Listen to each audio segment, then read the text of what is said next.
Combien d'entre vous sont bloqués lors de la rédaction d'un mémoire ou bien d'une thèse par manque d'arguments? Reste jusqu'à la fin de cette vidéo pour comprendre l'importance d'un article scientifique. Alors, on se capte juste après le générique.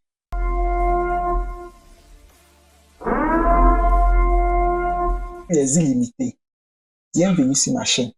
Ici, on parle de l'éducation sous toute sa forme, ainsi que de l'entrepreneuriat social.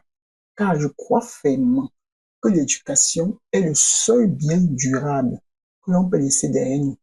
Alors, si cela t'intéresse, abonne-toi pour ne pas rater les prochaines vidéos.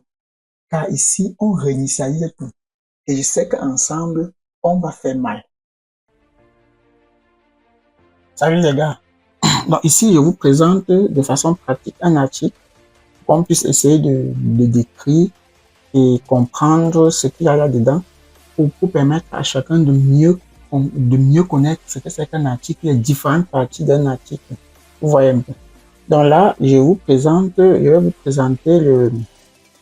un de nos travaux, un des résultats de nos travaux de l'Université Yaoundé 1. Donc, ça, c'est l'un des travaux. Ça, c'est le résultat de l'un des travaux qu'on a effectué quand j'étais au laboratoire d'électrochimie analytique et génie des matériaux à l'Université de Yaoundé 1 au Cameroun. Donc là, ça, c'est l'article qu'on a obtenu en 2022 et ça a été publié en 2023. Donc là, je vais vous présenter les différentes parties de l'article pour que chacun puisse essayer de comprendre. Donc bon, le contenu, ne vous intéressez pas trop au contenu, hein, sauf si vous êtes du domaine, ou bien sauf si l'article vous intéresse principalement. Mais sinon, le contenu ne nous intéresse pas trop. Ce qui nous intéresse ici beaucoup plus, c'est la forme. Dans le fond, on ne va pas beaucoup plus, on va pas beaucoup s'intéresser sur le fond. Donc là, on a notre article, donc je vais essayer d'agrandir un peu. Donc on a notre article, et si je viens là, j'ai Royal Society of Chemistry. Là, c'est le journal. Donc là, on a publié dans ce journal. Ça, c'est le journal. Vous voyez. Donc, l'article a été publié en 2023. Donc là, vous voyez, 2023. 2023, ça a été publié en 2023. Et ça a été cité dans Physical Chemistry Physics. Bon, c'est quelque chose comme ça. Donc ça, c'est le journal. On vient là. Là, c'est le titre de l'article. Ça, c'est le titre de l'article. Donc, comme vous pouvez bien le constater, l'article est rédigé en anglais. Donc, comme je disais précédemment, pour bien comprendre un article, il faut quand même avoir un minimum de base en anglais. Mais bon, mais pour les débutants qui n'ont pas vraiment de base en anglais, il y a des méthodes pour contourner pour un début et on va voir ça dans les prochaines vidéos. Donc, là, on a le titre. On a le titre de l'article. Et le titre doit être vraiment attrayant. On ne met pas le titre n'importe quoi, on ne choisit pas un titre n'importe comment. Le titre doit être attrayant et ça doit être bref. Donc, là, c'est le titre. Ici, vous avez les auteurs. Ça, ce sont les auteurs de l'article. Donc, je vais vous présenter un peu ces différents auteurs. Pourquoi l'un vient en premier et pourquoi l'un vient en dernier ou bien au milieu. Donc, c'est ça. Donc, le premier, celui-ci, c'est le premier auteur. Donc, le premier nom sur un article de recherche, c'est le premier auteur. Le premier auteur, ce n'est rien d'autre que la personne qui travaille sur le projet. Vous voyez un peu le porteur de projet, si on peut dire. Donc, ce sont les travaux de celui-ci. Ce sont les travaux de celui-ci. Ensuite, maintenant, deuxième, troisième, quatrième auteur, ça peut être les collaborateurs. Ça peut être les collaborateurs ou bien des gens qui ont travaillé sur des projets connexes au projet principal. Vous voyez un peu. Donc, et le dernier nom. Donc, ça, c'est le premier auteur, deuxième auteur, troisième auteur, quatrième auteur, cinquième auteur et sixième auteur. Maintenant, généralement, le dernier auteur, c'est généralement, le dernier auteur, c'est le chef de l'équipe de recherche, le chef de laboratoire. Donc, il n'a pas besoin de travailler sur le projet. Donc, quand on rédige un article, il faut toujours citer le chef de laboratoire ou bien le chef d'équipe. Parce que c'est dans son laboratoire que vous travaillez, tous les équipements que vous utilisez, ce sont, ces équipements, C'est un peu comme quelqu'un qui soutient une thèse ou bien un mémoire et ne remercie pas le recteur ou bien ne remercie pas le doyen. On ne remercie pas le directeur ou le doyen toujours parce qu'il a participé au travail, non. On remercie le recteur ou bien le doyen, c'est parce que vous travaillez dans son université ou bien sa faculté. C'est un peu ça. Donc ça, c'est le dernier auteur. Il n'a pas besoin toujours de travailler sur l'article. Mais généralement, c'est soit le chef d'équipe, soit le chef de laboratoire. Donc c'est un peu ça. Maintenant, vous voyez les lettres là, vous voyez les lettres A, B. Bon, parfois aussi ça peut être A, B ou bien 1, 2, 1, 2, 3. Généralement, ceci désigne généralement l'affiliation. Ça désigne l'affiliation. C'est-à-dire peut-être cet auteur est affilié à quel institut. Cet auteur est affilié à quelle université ou bien à quelle école. Donc, pour voir ça, on va descendre. On va descendre tout simplement. On cherche. On va chercher, vous voyez. Là, j'ai A, j'ai B. Donc, A, vous voyez, lui, il est du Laboratory of Analytical Chemistry, Faculty of Science, University of Yaoundé 1. Donc, tous ceux qui portent A là sont affiliés à l'Université de Yaoundé 1. Et maintenant, ceux qui portent B sont du département de transformation en contrôle. Bon, c'est l'Institut Halitique, c'est à l'Université de Douala. Donc, tous ceux qui portent B sont affiliés à l'Université de Douala. Voilà, donc vous voyez, ça pouvait être 1, 2, 3. Voilà, donc c'est un peu ça. Ensuite, on a ID. ID signifie quoi? C'est-à-dire c'est la personne référencée pour contacter au cas où il y a un problème. Donc, lorsqu'on soumet l'article, voici la personne qu'on contacte généralement. S'il y a un problème ou bien si l'article donne, si par exemple quelqu'un en Chine ou bien en Amérique lit l'article et que ça l'intéresse et qu'il voudrait contacter quelqu'un, voici la personne à contacter. Donc voilà pourquoi on met ID et on met l'étoile. Parfois on peut mettre ID ou bien on peut juste mettre l'étoile. Voilà un peu. Donc ça veut dire que chaque fois si quelqu'un veut contacter les auteurs de cet article, il va passer par cette personne. Donc c'est un peu ça. Donc on va descendre. Ensuite, on a l'abstract. L'abstract est très important. L'abstract ou encore le résumé. L'abstract ou encore le résumé. C'est comme son nom l'indique, c'est ça résume, ça donne un bref highlight ça donne un bref résumé de l'article. Les parties phares, les résultats phares de l'article. Et dans l'abstract, on doit retrouver le problème. Dans l'abstract, on doit retrouver les résultats. Dans l'abstract, on doit retrouver la conclusion. Donc, c'est un peu ça. Donc, l'abstract. Et l'abstract est très important. Parfois, certaines personnes, quand ils prennent l'article, ils lisent non seulement l'abstract. Donc, on va voir dans les prochaines vidéos comment lire un article en 5 minutes et extraire facilement les résultats pour ne pas passer toute une éternité là-devant. Parce qu'un article aussi, ça a sa méthode de lecture, ça a une méthodologie pour lire.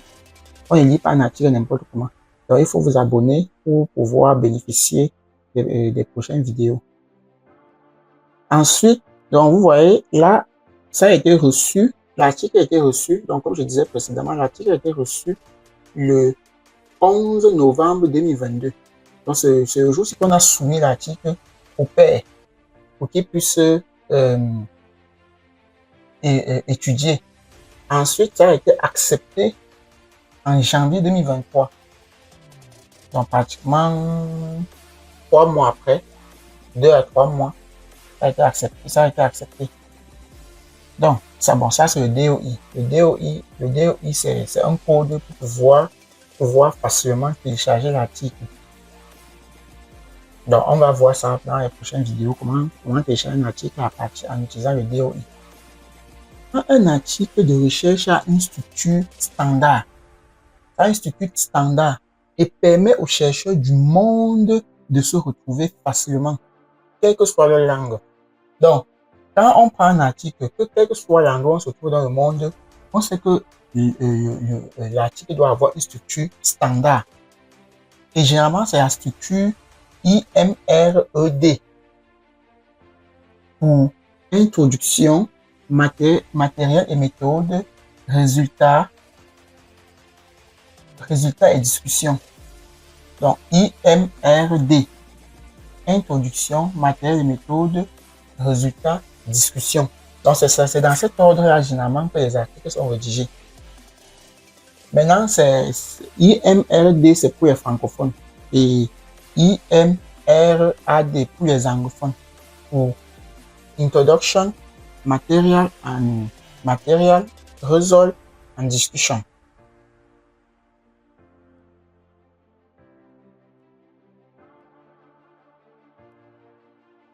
Donc, notons que la majorité des articles scientifiques, la majorité est rédigée en anglais, comme je disais tout à l'heure.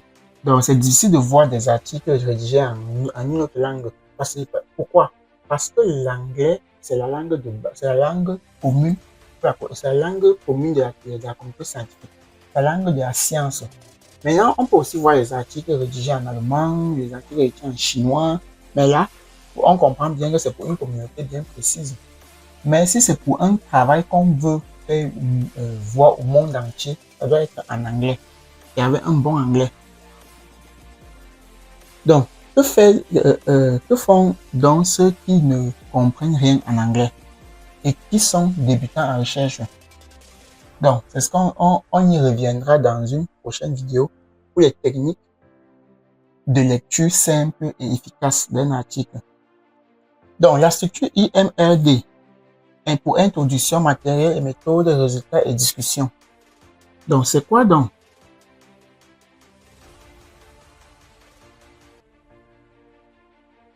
Donc là, on a l'introduction. L'introduction situe le travail dans le temps et l'espace. On doit retrouver le problème. Donc, on doit retrouver le problème à résoudre, ainsi que les travaux des autres chercheurs qui ont précédé son travail. Donc, dans l'introduction, on doit retrouver le problème. On doit aussi retrouver les travaux des précédentes personnes qui ont travaillé sur le projet ou bien dans le domaine. Parce que aucun travail ne sort de l'ordinaire. On s'inspire toujours des travaux des autres pour pouvoir faire pour nous. Donc, c'est un peu ça le principe. On regarde, on lit les travaux des autres. On a un problème, par exemple. On veut peut-être résoudre un problème. On regarde d'abord, est-ce que quelqu'un a déjà travaillé dessus?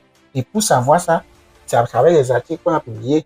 Si quelqu'un n'a pas encore travaillé dessus, est-ce que ceux qui ont travaillé dessus ont eu des difficultés? Quels sont les résultats qu'ils ont obtenus? Quelles sont les méthodes qu'ils ont utilisées?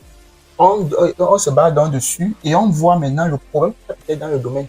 Et on essaie maintenant d'apporter une touche ou bien une solution en se basant sur ce que les autres ont fait. Et voilà pourquoi il faut toujours citer les autres personnes. C'est très important. Et tout ça, ça se retrouve dans l'introduction. C'est un peu ça. Donc, on parle toujours des travaux des autres, aussi minuscules que ces travaux soient. C'est important. Donc, maintenant, nous avons la partie matériel et méthode. On a la partie matériel et méthode. Matériel et méthode. La partie matériel et méthode permet de décrire l'expérience effectuée, ainsi que les différents matériels et matériaux utilisés. Donc, si nous sommes par exemple en chimie, quels sont les différents solvants qu'on a utilisés, quels sont les différents réactifs, quelles sont les techniques qu'on a utilisées, quelles sont les différentes méthodes expérimentales qu'on a utilisées. Donc, tout ça, c'est dans matériel et méthode.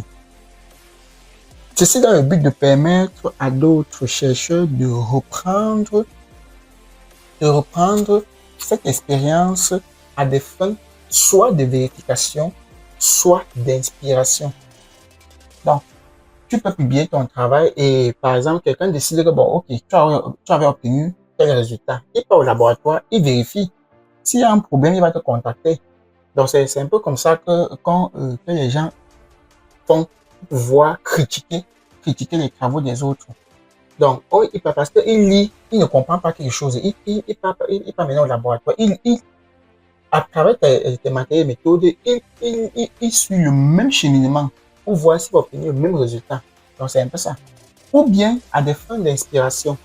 Donc, par exemple, il est en train il est en train de faire sa manip et il ne comprend pas quelque chose. Il revient, il peut-être dans ton article pour voir ce que tu avais fait, pour pouvoir peut-être s'inspirer de la méthode là pour faire sa part. On voit pourquoi la partie matériel et méthode est très importante. C'est vraiment très importante. Et il faut être aussi précis et bref que possible. Donc, c'est un peu ça. Ensuite, on a les résultats. Donc, vous voyez, on a un résultat en discussion. Donc, ceux-ci, ils ont directement mélangé la partie résultat et discussion. Donc, la partie résultat et discussion permet de mettre en lumière les résultats obtenus à la fin de l'expérience à travers des schémas, des tableaux, des graphiques pour rendre la lecture plus claire. Donc, dans la partie ici que vous allez voir, par exemple, les équations, vous allez peut-être voir les tableaux, vous allez par exemple voir les graphes. Donc, ça va dépendre du domaine. Vous voyez là, ils ont utilisé les équations. Voilà, on voit les équations. Là, voilà les graphes. Voilà les graphes. Donc, ça va dépendre du domaine. C'est ça, que ce soit en littérature, ou bien en sciences, ou bien en sciences, ou bien en médecine, ou bien en ingénierie. Bon, donc, c'est ici que vous allez voir, c'est ici que vous allez voir généralement les courbes pour pouvoir illustrer facilement, illustrer facilement le travail. Mais cette partie, généralement, c'est pas trop conseillé à quelqu'un qui est novice dans le domaine de lire parce que à 90%, il ne va rien comprendre. Donc, pour ceux qui sont novices dans le domaine, ça ne sert à rien ça sert à rien quand vous lisez un article, vous lisez à partir du résultat. Il faut lire à partir du résultat, par exemple, quand vous êtes en train de rédiger. C'est-à-dire, vous avez fini de manipuler. Et là, maintenant, vous voulez vous rédiger. Et quand vous rédigez, donc, vous êtes peut-être au chapitre, je crois, chapitre 3. Oui, chapitre 3, quand vous présentez vos résultats. Là, maintenant, il faut discuter. Il faut discuter vos résultats. Et c'est là maintenant que vous revenez maintenant dans les articles que vous avez lus pour voir ce qu'il disait. À ce moment-là, vous allez comprendre. Mais si vous êtes encore au début de la recherche et que vous êtes encore au début dans un domaine, ça ne sert à rien de lire à partir des résultats parce que vous n'allez rien comprendre. À partir des résultats, et c'est pour des personnes expertes dans le domaine. Donc, c'est un peu ça. Donc, comment lire facilement un article et extraire les infos en 5 minutes? Comme je disais tout à l'heure, on va revenir dans une prochaine vidéo. Donc, il faut vous abonner. Il faut vous abonner pour pouvoir bénéficier de cela. Donc, la partie maintenant discussion. Donc, la partie discussion, je ne sais pas s'ils ont mis la partie discussion. Parce que parfois, on peut mettre discussion comme on peut aussi directement introduire ça sous forme d'un paragraphe quelque part. Donc, on va vérifier. Donc, c'est ça là. Donc, ils ont mis là. Ça, c'est la partie discussion. Donc, qu'est-ce que la discussion donc, dans un article?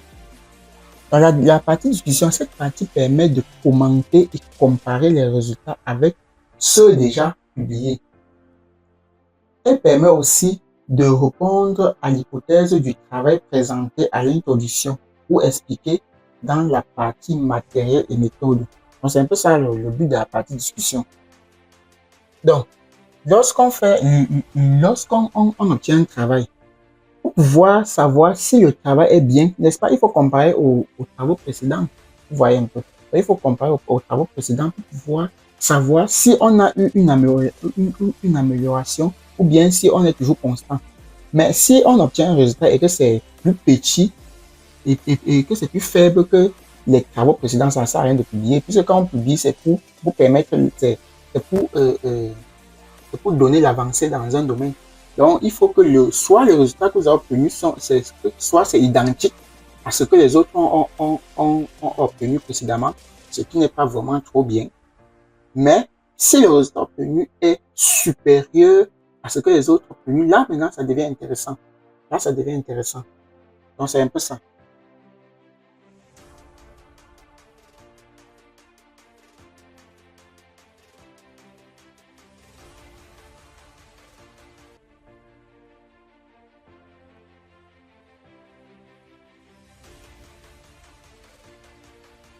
Donc, notons que la partie résultats et discussion, ça permet ça permet de comparer les résultats qu'on a obtenus avec, avec les travaux des autres. Et généralement, quand on fait une recherche, n'est-ce pas, c'est pour améliorer quelque chose. Donc, si le résultat qu'on a obtenu est plus faible que ce que les autres ont obtenu, ça ne sert à rien de publier. Si c'est identique à ce que les autres ont publié, ce n'est pas aussi trop bien de publier. Donc, il faut que le résultat qu'on a obtenu, soit c'est différent, c'est vraiment complètement différent de ce que les autres ont obtenu. Là, c'est intéressant. Soit c'est supérieur à ce que les autres ont obtenu. Là encore, c'est intéressant parce que le but de la recherche, c'est l'amélioration. Si on n'avait pas l'intention de toujours rechercher à améliorer quelque chose, il ne devait pas avoir la recherche. Donc, c'est ça le but. Donc, c'est un peu ça le but. Dans la partie, c'est ça, et c'est dans ça le but de la partie discussion. Ça permet donc de comparer les travaux qu'on a obtenus avec celui des autres. Et avec ceux des autres, et c'est vraiment très important. Donc, je crois que ici, je pense que ça, c'est la partie discussion dans l'article-ci. C'est ça la partie discussion. Dans cette partie, on doit ressortir les réponses aux hypothèses qu'on a émises dans la partie introduction ou dans la partie matériel méthode. Et enfin, bon, pas enfin, on a la conclusion. Donc vous voyez la conclusion. Généralement, la conclusion, comme on a vu depuis le secondaire ou bien au lycée, dans la conclusion, on rappelle qu'est-ce qu'on devait faire, qu'est-ce qu'on était censé faire. Dès qu'on rappelle cela, on donne maintenant les résultats qu'on a obtenus. Ça, c'est clair. On donne les résultats qu'on a obtenus et peut-être on peut maintenant émettre quelques hypothèses. Et maintenant, conclure quant au est-ce que par exemple, est-ce que peut-être le travail qu'on a fait est satisfaisant? Est-ce que c'est bien comparé à ce que les autres ont obtenu? Donc, c'est un peu ça le but de la partie conclusion. Dans cette conclusion, on peut aussi émettre certaines hypothèses. Un peu comme on faisait les discussions, comment on faisait la dissertation, oui. Dissertation au lycée, quelque chose comme ça. Donc, ensuite, j'ai oublié un truc très important. J'ai oublié les mots-clés. Donc, il y a les mots-clés. Je ne sais pas s'ils ont mis les mots-clés, mais normalement, il devrait y avoir. Et j'ai oublié les mots-clés. Parce que les mots-clés, c'est vraiment important. Hein. Les mots-clés, c'est vraiment important. Donc, je ne sais pas s'ils ont mis les mots-clés. Bon, anyway, s'ils n'ont pas mis les mots-clés, je vais vous expliquer à quoi c'est les mots-clés. Donc, lorsque je lis par exemple ce titre, normalement, il n'y a pas les mots-clés ici dedans, à moins que peut-être je n'ai pas bien regardé. Donc, parce qu'on n'a pas assez de temps pour dire qu'on va tout fouiller. Donc, lorsqu'on lit peut-être un article, on ressort les mots-clés. Les mots-clés nous permettent d'aller dans le site de recherche, pour retrouver facilement l'article ou bien les travaux connexes à cet article. Donc, à travers le mot-clé, on peut retrouver les autres travaux par rapport à l'article qu'on a en train de lire. Donc, par exemple, si je prends par exemple Probability reactivity of two by one picture adhesive DPPH with metal cations and acid in acetonic nickel by electrochemistry and UV spectroscopy. Donc, si je prends par exemple ici, je regarde, je vois directement, je vois électrochimie. Donc, c'est quoi l'électrochimie? Vous voyez un peu. Donc, il suffit seulement que j'aille sur le site de électrochimistry. Je vais avoir plusieurs articles qui traitent de l'électrochimistry. Et peut-être dans ces articles, je peux directement retrouver ceci. Donc, je peux aussi combiner électrochimistry avec, par exemple, GPPH. Vous voyez un peu. Donc, je peux avoir comme mot-clé aussi GPPH. Parce que GPPH, c'est l'abréviation de la molécule. Donc, je peux juste aller là, je combine GPPH et electrochemistry.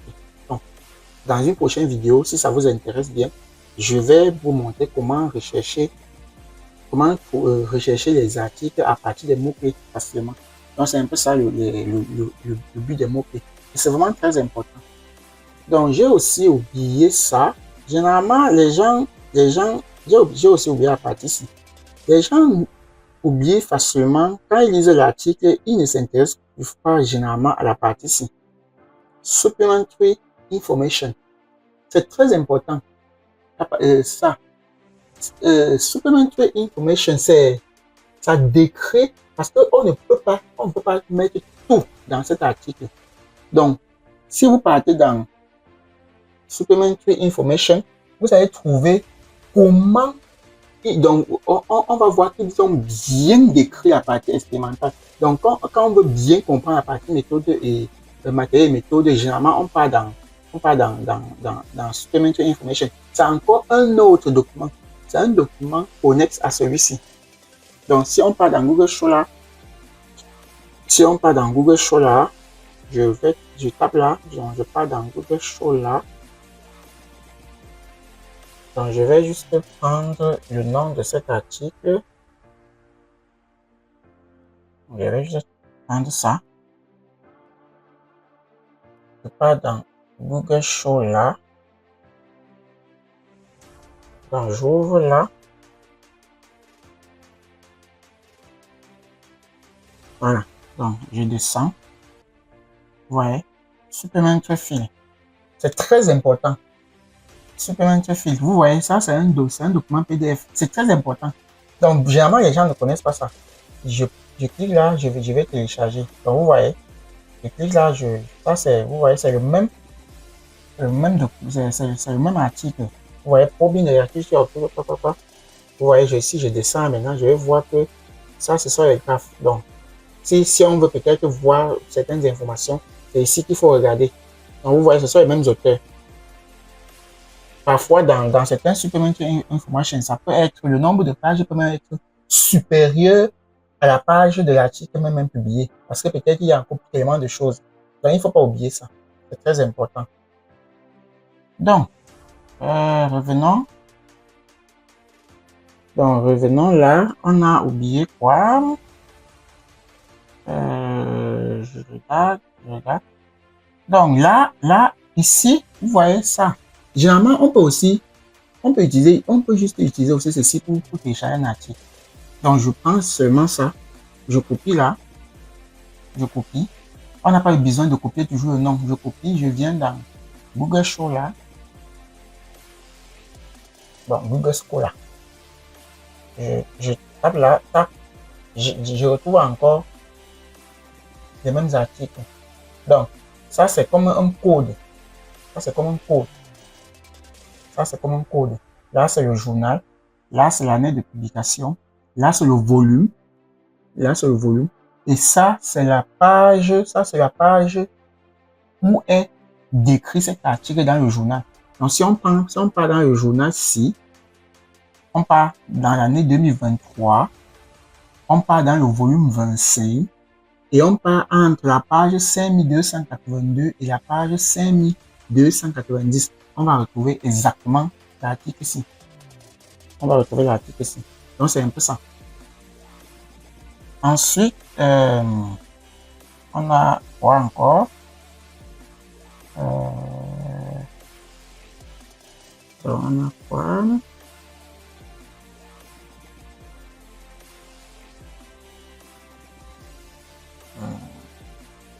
Voilà. On a les références bibliographiques. Très important. On a les références bibliographiques. Les références bibliographiques, ça permet de citer les travaux qu'on a lus pour s'inspirer et faire le nôtre. Donc, c'est un peu ça. C'est ce que je disais tout à l'heure, qu'il faut toujours citer les gens qui ont travaillé. Il faut toujours citer les articles ou bien les livres qu'on a lus pour s'inspirer, pour faire notre travail. C'est très important. C'est ça le but de la recherche. L'idée ne vient pas ça ne vient pas, ça ne tombe pas du ciel, non. On parle toujours des travaux des autres pour pouvoir faire pour nous. Donc, c'est un peu ça le but. Il faut toujours citer ces gens-là. Maintenant, dans les articles scientifiques, on ne cite pas les thèses, on ne cite pas les mémoires. Parce que on ne peut pas retrouver ces thèses ou bien ces mémoires en ligne. Donc, parce que quand quelqu'un lit un article comme ça, il peut juste aller dans, s'il ne comprend pas un truc, ou bien s'il veut approfondir quelque chose, peut-être il a lu dans l'introduction, il a vu que tu as cité, par exemple, tu as donné peut-être un thème et tu as cité l'auteur numéro 5. Il vient dans les références, il copie l'auteur numéro 5, il part chercher, et il lit, il part regarder ce que la personne disait. Mais si tu cites une thèse, tu cites un mémoire, et que, est-ce que le mémoire que tu cites là, est-ce que c'est en ligne? Est-ce qu'on peut retrouver ça en ligne? On voit pourquoi dans les articles scientifiques, il faut citer les choses qu'on peut retrouver. La traçabilité, c'est très important. On voit pourquoi on utilise généralement beaucoup plus toujours les articles, soit les livres bien connus. Voilà. Donc c'est un peu ça. Et c'est ça qu'on met ici. Donc tout ce qui est ici dedans, tout ce qui est ici dedans comme référence, on peut retrouver tout ça en ligne. C'est très important. Maintenant, bon, auto contribution, Yannick Gamala data, creation, format, analysis, investigation, writing, original draft. Donc ça, c'est auto contribution. C'est pour dire si peut-être l'article pour attester que oui, c'est nous qui avons fait, c'est nous qui avons travaillé, qui a travaillé quoi, qui a fait ceci, qui a fait cela. Donc c'est un peu ça. Donc le rôle de chaque, le rôle de chaque, ça, auto-contribution, le rôle de chaque auteur qui est dans l'article, c'est qu'est-ce que chacun a fait pour contribuer à, à, à, à obtenir cet article. Donc, c'est un peu ça. Donc, vous voyez, chacun là a fait quelque chose. C'est un peu ça. Donc, maintenant, il y a conflict of interest. Donc, ils disent, there are no conflict to declare. Donc, il n'y a pas de conflit d'intérêt parce que parfois, il faut aussi avoir des conflits d'intérêt pour un article. Par exemple, tu finis ton travail comme ça, d'ailleurs, tu publies, il y a quelqu'un aussi en Chine là-bas qui fait le même travail et tu n'es pas au courant. Il publie aussi et là, maintenant, il y a conflit d'intérêt. Donc là, ça permet ici de dire que bon, non, nos travaux sont des travaux originaux. Il n'y a personne d'autre qui a fait ces travaux. Je ne suis en conflit avec personne. Maintenant, acknowledgement, c'est les reconnaissances. Les reconnaissances qui a contribué, qui nous a aidé, quelle organisation, quelle école, qui nous a aidé à sponsoriser. On peut dire, par exemple, on peut appeler ça comme sponsoriser, à sponsoriser ces travaux, qui a donné, par exemple, les investissements pour pouvoir arriver à la fin de ces travaux. Donc, c'est un peu ça, acknowledgement. Ça veut dire reconnaissance. Donc, ici, ils disent que bon, c'est ceci, c'est la NEC ou bien l'ASP qui les a aidés à investir, qui les a aidés qui les a financés ou bien qui les a aidés à accomplir ce merveilleux travail. Donc, c'est un peu ça. Voilà.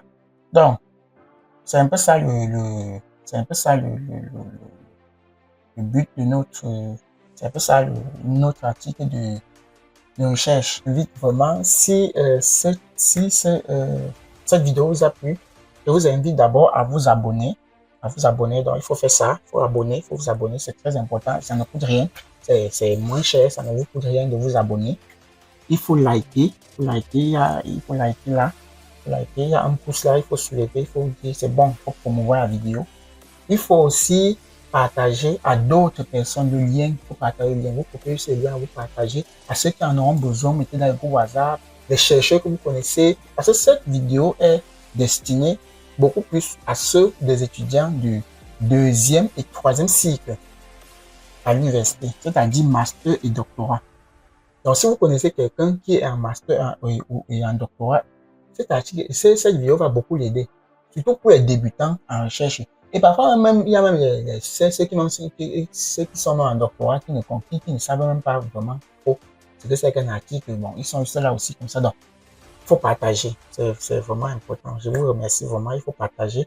Et vous abonner pour la prochaine vidéo parce que la prochaine vidéo, ça sera toujours sur l'article, comment, par exemple, extraire l'information facilement dans un article, comment lire un article de façon critique, comment, quelle est la différence entre un article de revue et un article de recherche. Donc, et autant de choses, et autant de si vous avez des préoccupations mettez en commentaire et là, je vais lire. Et si ce sont toutes vos préoccupations, mon but ici est de partager mes connaissances aussi. Et avec, si vous avez n'importe quel problème, il faut juste mettre en commentaire et là, je vais faire une vidéo pour pouvoir donner, pour pouvoir partager mes connaissances. Je sais qu'il y aura certainement des gens qui vont, qui vont connaître mieux que moi. Et c'est le but recherché. Si quelqu'un a quelque chose à ajouter, il n'a qu'à mettre en commentaire et on va en discuter. Ça va beaucoup m'aider aussi à pouvoir avancer parce que je n'ai pas le monopole du savoir. Donc, tout ce qu'on veut là, c'est juste pour, tout ce qu'on fait là, c'est juste pour pouvoir donner notre contribution et avancer afin de construire une Afrique, afin de construire une Afrique forte et indépendante demain.